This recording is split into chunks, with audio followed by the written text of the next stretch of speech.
and welcome to Morbid Movies, the podcast where we discuss films that appeal to the strange and unusual. I'm your host, Mary, and with me, as always, are my co-hosts who have not been devoured by wolves yet, Dom and Jim.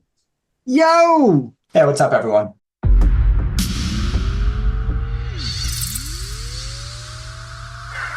It's good to be here. I was thinking about what to say, and I was like, you both look. I was like, it's inappropriate. You both look beautiful. You just both look beautiful today. I just wanted to say that before we go into the podcast. I didn't say it off record, so I'm saying it on record. You're both beautiful people. Well, thank you very much, Dom. No worries, no worries. Mary, what are we doing today? So today we are going to be talking about The Grey, starring Liam Neeson. I'd actually never seen this one before because based on the marketing when it came out, I had thought it was a very different film than it actually was, and I'm not usually like an action thriller person.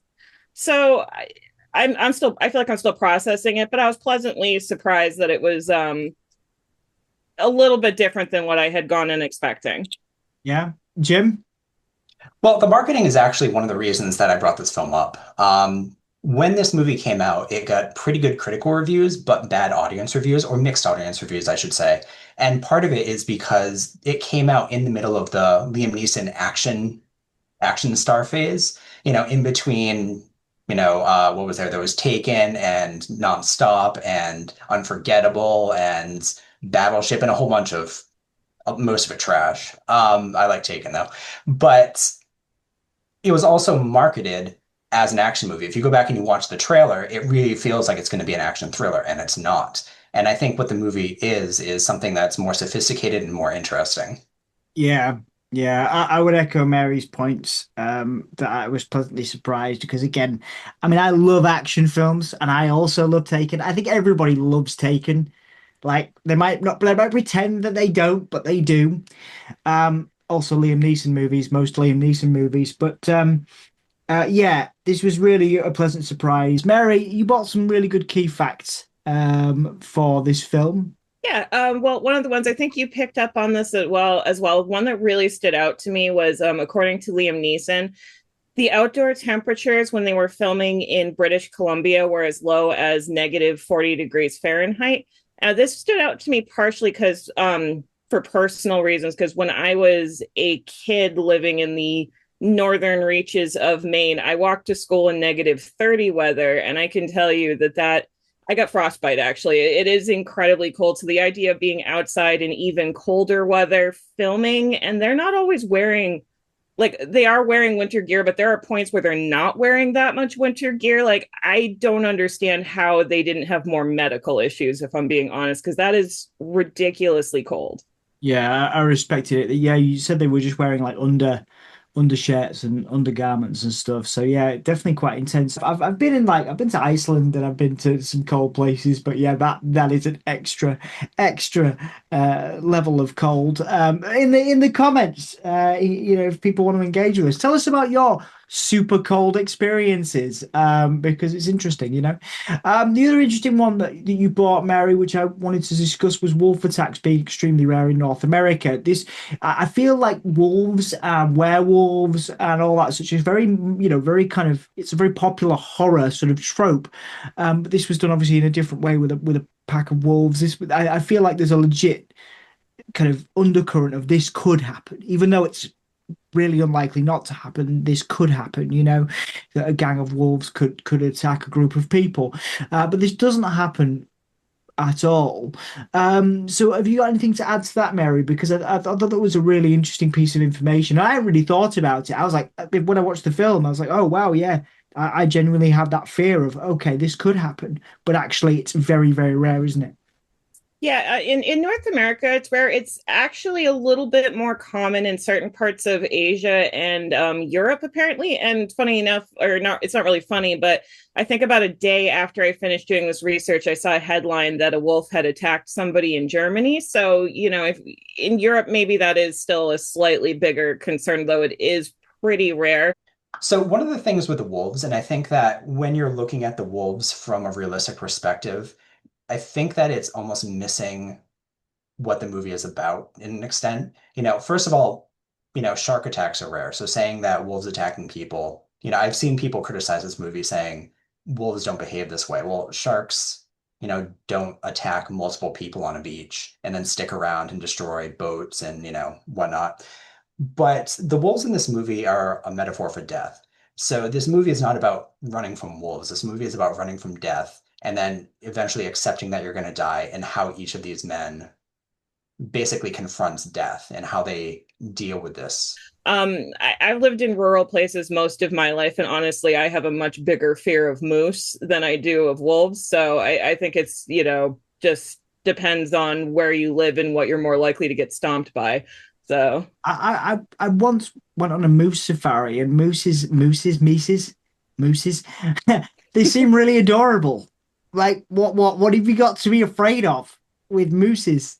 they're very like cute, don't get me wrong, but you want to keep your distance, because especially when they have young still, but just in general they can actually be very aggressive, and they're huge, and they will like just stomp the shit out of you essentially if you're not careful. Like it don't let the fact that they look like lumpy cows mislead you. You do need to be cautious around them. Okay. Jim, have you got any moose stories or any did you know that about mooses? Yeah. I mean, well, I live in North America. You probably don't have to worry about moose in England, but it's No. something that, we don't get. I'm in northern Mass. We don't get moose here, but it is something that you're told to watch out for if you travel up to New Hampshire or Maine or Vermont or someplace like that. I feel like I really missed out. I didn't see any mooses.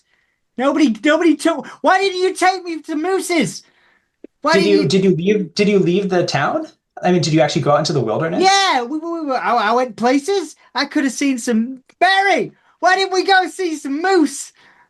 Because you're afraid So of you them. wanted to see one. Next time you're visiting, actually, I can take you to near where I live. There's a wildlife preserve, and they have all kinds of animals. So you can like see moose and like raccoons and porcupines and flying squirrels and all kinds of stuff. Amazing, amazing. That sounds great. Thank you very much. I also realized I was like, why didn't you take me to see moose? And then I've just completely glossed over the fact that you're afraid of them. So, it's not like you have to, but I did see, I saw some moose in Iceland and it was lovely. But like, I didn't really see a lot of like, wildlife. And you were right out in the sticks, weren't you, when I was there? So I think where did we went to a bunch of places. Anyway, off topic. But yes, next time, moose. Yes, Moose.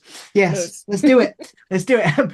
Back on topic. I would like for the record, the people that watch this, before we go on camera, we're always like, oh yeah, tight 20 minutes, like get to the points, attention economy, people only like short clips, and then I just go off on one and talk about mooses. So I apologize to the people that think I'm loud and obnoxious and talk about moose too much.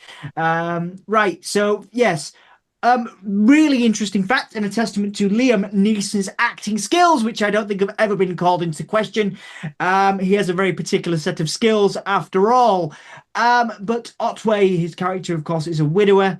Do you want to go into detail on this, Mary? Again, you did the research. I think it's only right that you discuss them, but I do think this is one of the most, obviously Neeson is a great actor, but this is a particularly prominent fact.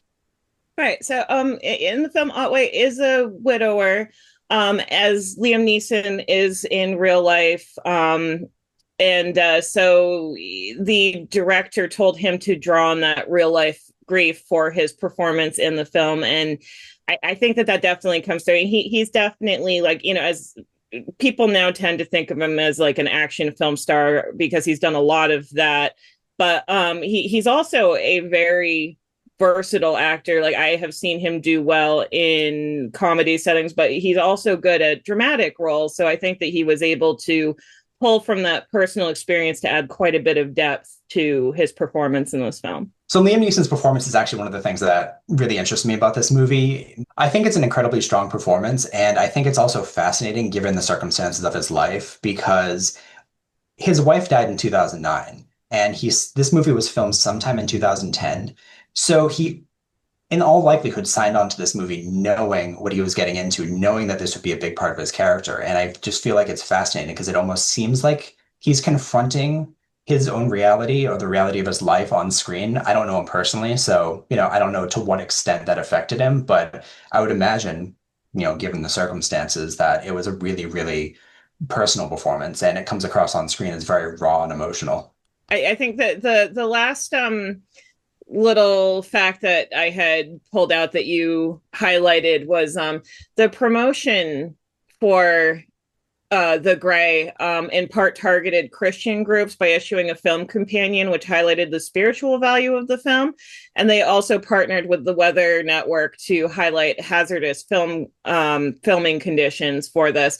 I tried to find the film companion online for this, and I didn't have any luck, unfortunately. So I'm not sure exactly what it looked like, but I found it to be interesting because the film definitely, I think, has a lot of like philosophical value, and they do discuss like what happens when you die a little bit in the film, but it's not like an overtly Christian film. It's So not, and I feel like it's really odd to sell it to Christians because Liam Neeson himself, or Liam Neeson's character, I should say, Otway, was an atheist. He said he didn't believe in God. And at the end of the movie, he curses out God. He basically cries up to the sky for help with his survival, and when he gets no response, he curses out God. So it seems like a really weird movie to sell to Christians given that. yeah, that was something that struck me, especially after watching it. And that's when I got done watching it. I went looking as I'm like, what did that film companion look like? I wish I could have found it, but I just had no luck turning that up because it's not like he said, he's like he doesn't have like a come to Jesus moment by the end of the film or any kind of arc in that way. So that definitely stood out to me as unusual. The partnering with the Weather Network makes a lot more sense to me because there's some pretty brutal snowstorms in that film. Yeah, and it's actually really interesting knowing now that they were in a large part real, because most snowstorms are either CG or some kind of effect in front of the camera. And the weather looked real in that movie, but you just assume it's good special effects. But knowing they were out there, that's pretty brutal.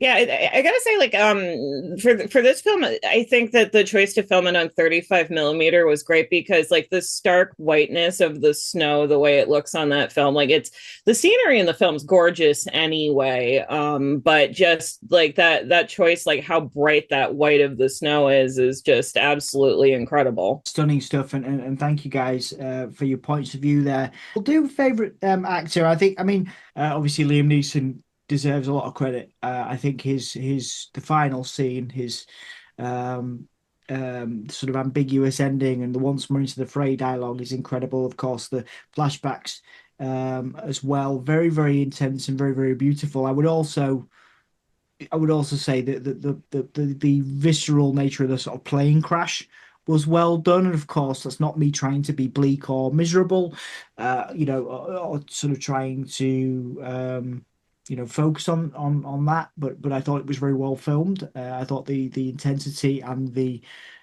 subsequent kind of wake up in those conditions that you've talked about was quite jarring. So I would say those two are my favorite scenes. I think a lot of people, from what I've seen online, have said the same sort of things. I haven't seen an ending like that in a long time, if ever. That just sort of is ambiguous, and then obviously has that sort of monologue type thing.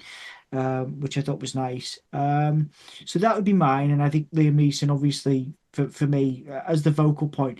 I feel like that's a redundant question, and if people in the comments want us to remove that, I'm game to remove favorite actor from these podcasts because obviously Neeson is the central focal point, and he has the most to do, and arguably, and I think it's an obvious answer for me. So I might actually, if you guys are up for that, remove that question from future podcasts.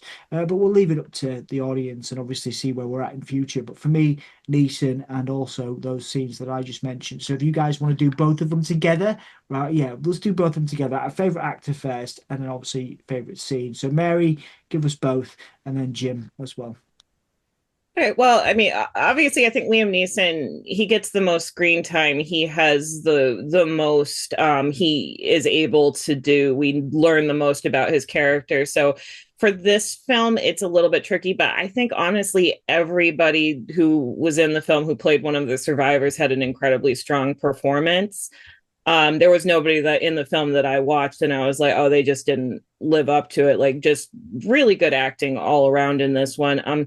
In terms of like my favorite scenes, it's kind of a toss up between it's the scene when they're first in the wreckage of the plane and he's talking the I forget the character's name now, the one who was injured, and he doesn't say like you're going to be okay. He says you are dying, and just tries to talk him through death. And that kind of brutal honesty is a persistent character trait for Otway throughout the film. He doesn't sugarcoat things, but he's not cruel about it either. And I thought that was a powerful scene. And then the other one that stood out for me was when they're sitting around the fire and they're all just sort of talking to each other about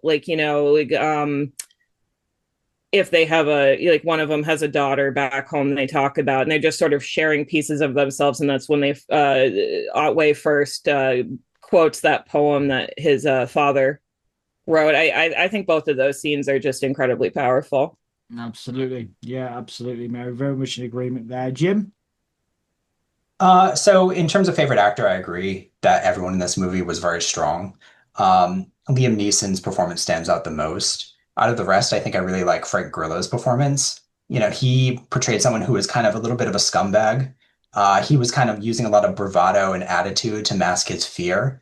And he has like a little arc in the movie where he kind of, him and Liam Neeson start to get along. They initially start off fighting, they start to get along, and then eventually he just stops fearing death. He just becomes exhausted, sits down and says, "I'm done, guys."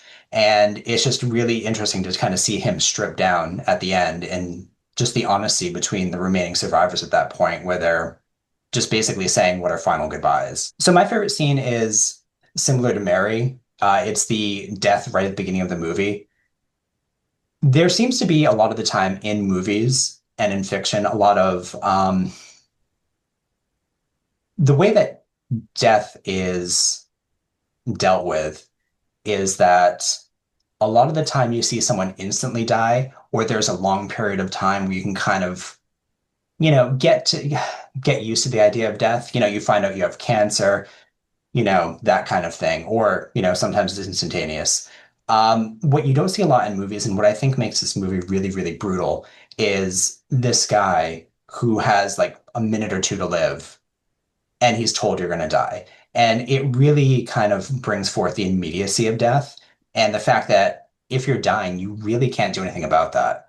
And that's one of the things that's really raw about this movie is that they can't negotiate with death. They can't fight it off. It is inevitable. Yeah, very good point. And obviously, that's a concept dealt with in a lot of different horror films. And I think again, it serves to highlight the I don't know if this is a bit of a reach from me, guys, but like the horror element of it, because again, that is it's one of the biggest things that crosses horror is the fear of death and the fear of dying. It kind of takes it from that sort of Liam Neeson action to something more psychological. So very good points there, and also a good point on Frank Grillo as well. I've really enjoyed a number of his roles too. So shout out to Frank Grillo as well, guys. Yeah, okay. So that I think we've. I mean, am I right? Have we covered everything today? Is there anything else you guys want to add? So the next film we are going to be doing is the 2009 film Moon, starring Sam Rockwell. And so we'll be back with that in about a month-ish. And yeah, so what do we say when we're all done? Keep it spooky. Yeah! Thanks, guys. It's been a pleasure. Right, bye. Bye.